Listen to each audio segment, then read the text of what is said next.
You ask Tiger to solve. This deals with linear equations with one unknown. The final result is x equals 20. Let's solve it step by step. Group all constants on the right side of the equation. Subtract 3 from both sides. Simplify the arithmetic.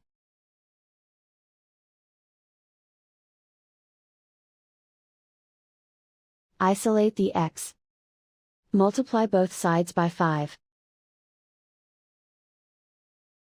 Group like terms. Multiply the coefficients. Simplify the fraction. Simplify the arithmetic. And so the final result is x equals 20.